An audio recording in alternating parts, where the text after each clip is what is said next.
Hello, everyone. I'll be sharing with you the upcoming adult Sunday school lesson for March the 26th. This is the fourth in a series of lessons about Jesus ministering to the marginalized. And this particular passage is called Jesus Overpowers Legion, coming from Mark chapter 5, verses 1 to 13 and verses 18 to 20. Now, this is a number of miracles where Jesus cast out demons. For the purpose of greater study, I would recommend reading all the verses from Mark chapter 5, verses 1 to 20, not leaving out any of the verses. This healing takes place in Galilee on the eastern side of the Sea of Galilee, which is also called the Lake of Gennesaret. Truly, it's really more of a lake than what we might usually think of by the word sea. About 6 miles southeast of the sea was a town called Gadara, Gadara, Gadara.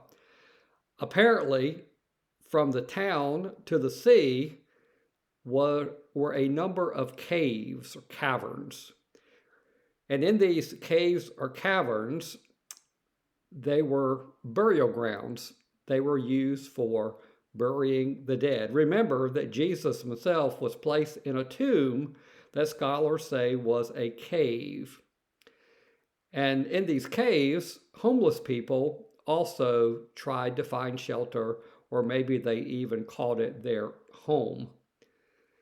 In Matthew's account, two such demon-possessed men are mentioned. So one possibility is that Mark and Luke, and the Luke parallel is Luke 8, 26 to 39, that Mark and Luke focus on the man who is the more vocal of the two, the one who calls himself Legion.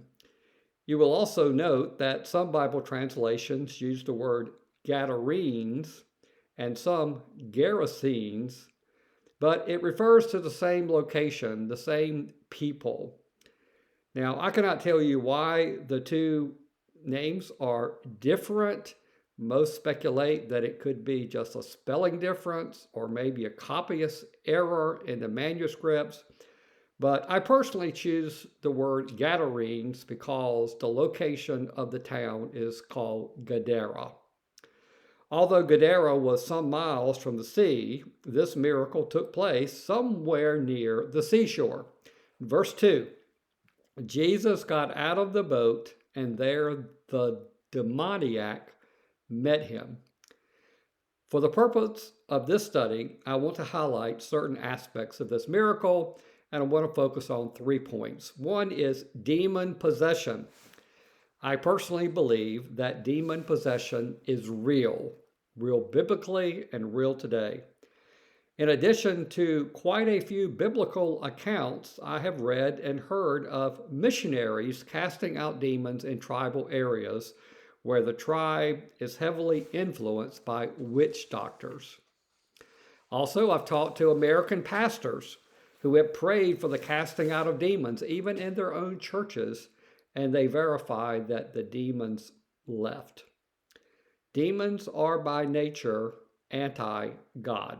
They live and do damage under the authority of Satan, and only the power of God, speaking the name of Jesus Christ, can overcome demon possession and demon activity. The man who called himself Legion was very scary, very powerful. Verse 4, he had often been chained hand and foot and had broken the chains. He was incorrigible.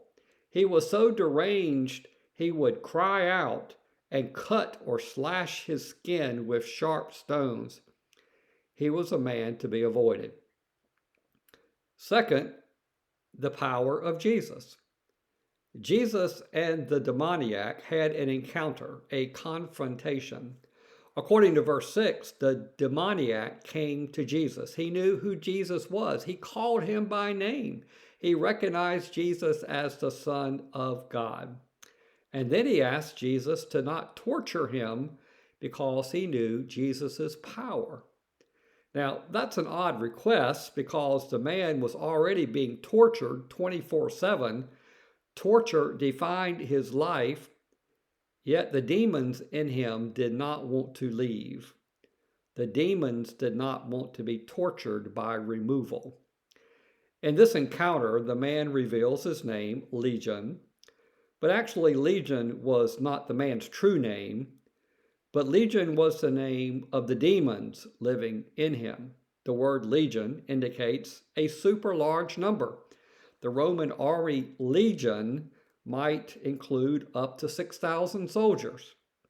This legion of demons had been giving the man superhuman and crazy power, strength. In verse 8, Jesus cast out the many, many demons. Upon coming out, these demons spoke to Jesus and begged Jesus to send them into a large herd of swine, pigs, hogs. These were wild boars, maybe so to speak, just wild pigs, but yet they were owned by somebody. But Jesus complied and sent the demons into the pigs, who then proceeded to run wild off the steep bank into the sea and drown.